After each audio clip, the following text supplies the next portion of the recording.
Benjamin Franklin warned General Braddock of a possible ambush by the American Indians on his objective to capture Fort Duquesne.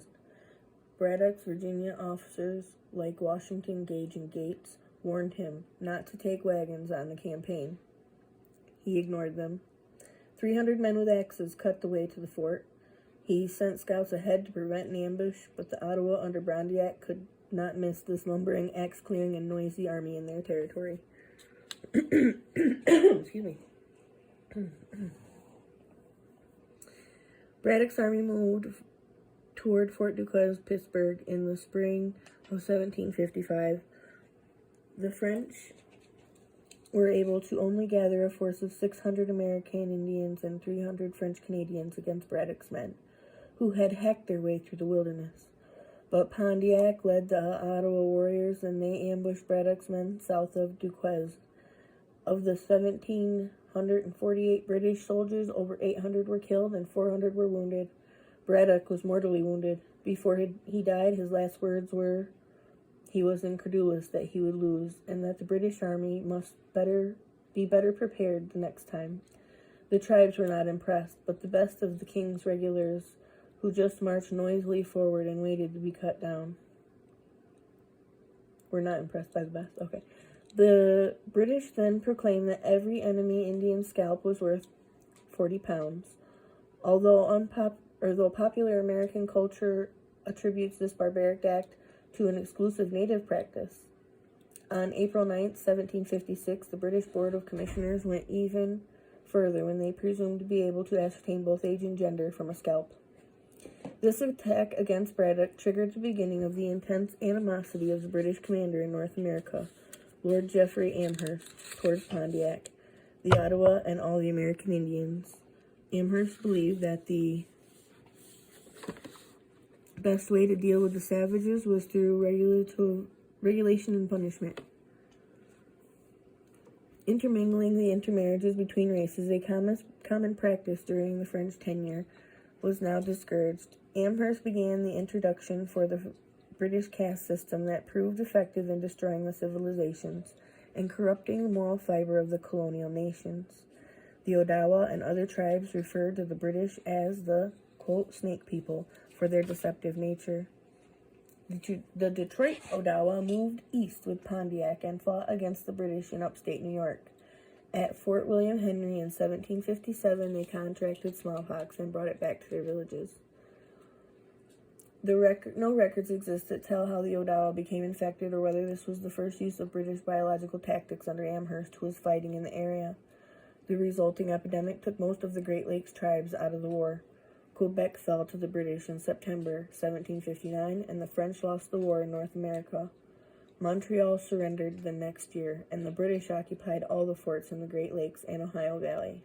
Only Fort Deschartres and the Illinois country remained under French control. If smallpox was deliberately introduced to the Native Americans, it was the single most important event that caused the English to defeat both the American Indians and the French, whether in 1759 or later in 1763. Colin G. Galloway, in his book, The Scratch of a Pen, 1763, and the Transformation of North America, writes, historians have long debated whether Amherst ordered the use of germ warfare against the Indians. There is no doubt that he would have liked to do so. In July, Amherst asked Colonel Bouquet, could it not be contrived to send the smallpox among those disaffected tribes of Indians? We must, on this occasion, use every single stratagem in our power to reduce them. The use of smallpox was just one of the pandemics racing through the native population and altering the course of history.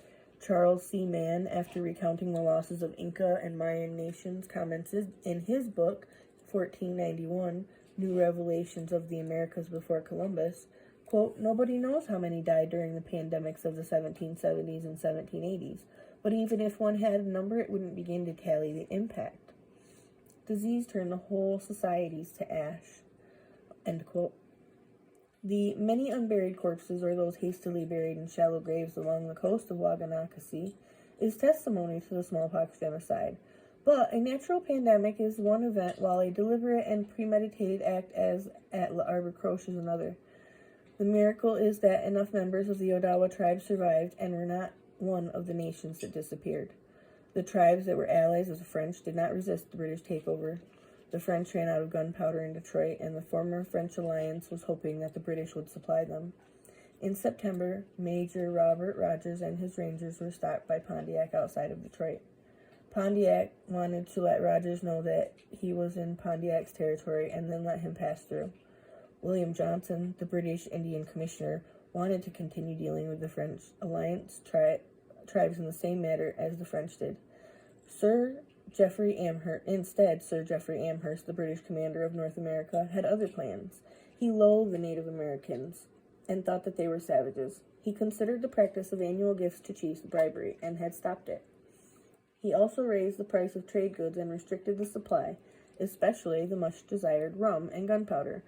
The French white traders had encouraged an addiction to rum and a dependence on firearms, and now the British withheld the sources of dependence. Amherst let Johnson deal with any American Indian problems, and they soon developed. The St. Mary's Mission, Sault Ste. Marie, became a thriving settlement at this time, since it was one of the powerful staging forts with access to Lake Superior. Fort Michilimackinac and another French trading fort provided the access to Lake Michigan. In 1761, the Ojibwa orator Minavana, who spoke to Alexander Henry at Michilimackinac, expressed the anger and frustration of his tribe against the Englishmen. The tribes of the Old French Alliance gathered in Detroit at 1761, where a war belt calling for an uprising was circulated by the Seneca. They were motivated against the British, since Amherst had just given some Seneca lands at Fort Niagara to some of his soldiers for their service in the war. This action was later overruled by London. The effect of Amherst's trade restrictions was devastating to the Great Lakes tribes, since they had become dependent on the trade goods and had even lost their skill in making arrowheads, since the, quote, Fort Indians all clustered around the trading post and had overhunted most of the nearby land. They were starving. Some sympathetic British commanders provided powder and lead from the fort's supply, but it was not enough. If Amherst had followed the way of the French and had worked cooperatively and humanely with the American Indians, the course of the American Indian history might have changed dramatically. Wars and bloodshed might have been avoided, and a peaceful respect between the two cultures might have occurred. He conducted racial genocide against the American Indians, specifically the Odawa. Amherst, with his restrictive policies, reversed the previous cooperation between the colonists, the French Empire, and the natives. He tried to make the American Indians into British subjects, and his policies created thinking that continued over to the Americans. William Johnson, British Superintendent of Affairs, in a speech in Detroit on September 9, 1761, is believed by some to have sparked the Pontiac War of 1763 with his inflammatory remarks.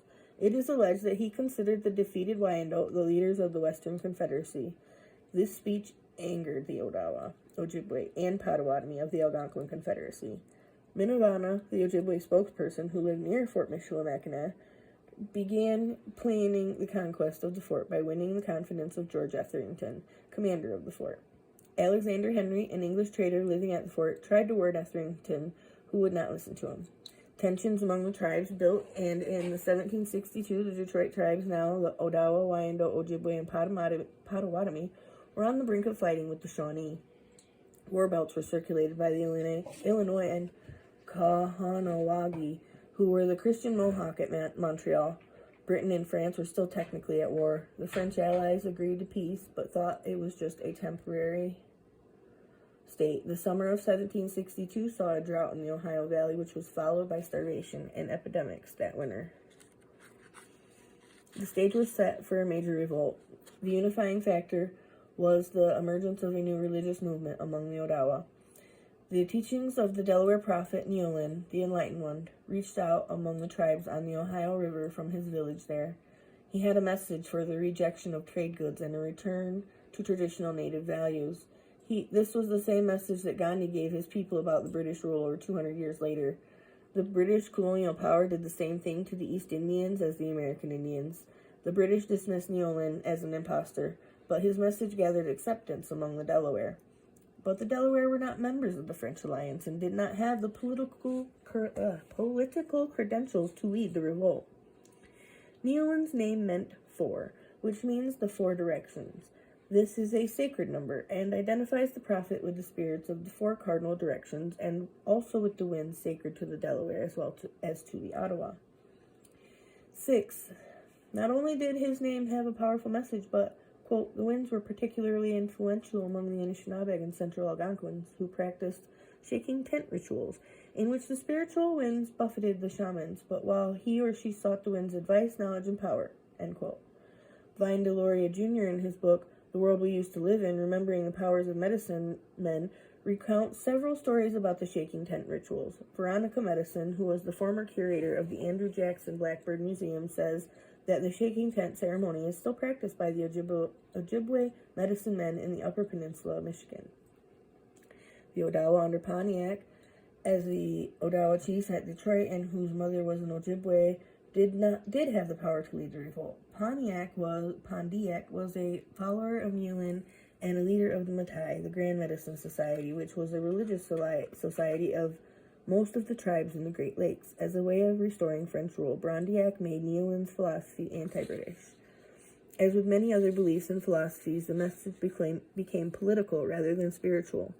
In the winter of 1762, Pontiac's messengers visited the tribes of the Ohio Valley and the Great Lakes, secretly carrying the war belt. Promises of support came from Odawa, but not the Waganakasing Odawa. Ojibwe, Kickapoo, Illinois, Miami, Potawatomi, Delaware, Seneca, Shawnee, and Wyandotte. Rumors reached the British, and Amherst sent reinforcements to Detroit, but he underestimated the extent of the revolt. On April 27, 1763, a war council was held on the Escores River, where Pontiac urged his representatives to get rid of the British, who he felt were interlopers in the tribe's homeland. The uprising, or what Francis Parkman called, quote, the conspiracy of Pontiac, began in May. The American Indians, led by Pontiac, captured 8 of the British forts west of the Appalachians: Michilimackinac, Mackinac City, Michigan; Sandusky, Ohio; St. Joseph, Niles, Michigan; Miami; Fort Wayne, Indiana; Quaitanon, Lafayette, Indiana; Venango, Franklin, Pennsylvania; Leboeuf, Waterford, Pennsylvania; and Presque Isle, Erie, Pennsylvania. Fort Edward Augustus at Green Bay was abandoned. 3 forts remained in British control: Detroit, Niagara, and Pitt, but they were cut off and surrounded. The chronological dates of the besieged forts are as follows: Sandusky, taken May 16, 1763. St. Joseph, May 25, 1763. Miami, taken May 27, 1763. Watanan, taken June 1, 1763. Michilimackinac, June 4, 1763. Presque Isle, June 15, 1763. Arbor Croche abandoned, June 21, 1763. Sault Ste. Marie, partially burned. Legionnaire, Pittsburgh, unsuccessfully attacked. Detroit defended. Niagara defended. What is curious about this chronological list is the sequence of events in the summer of 1763.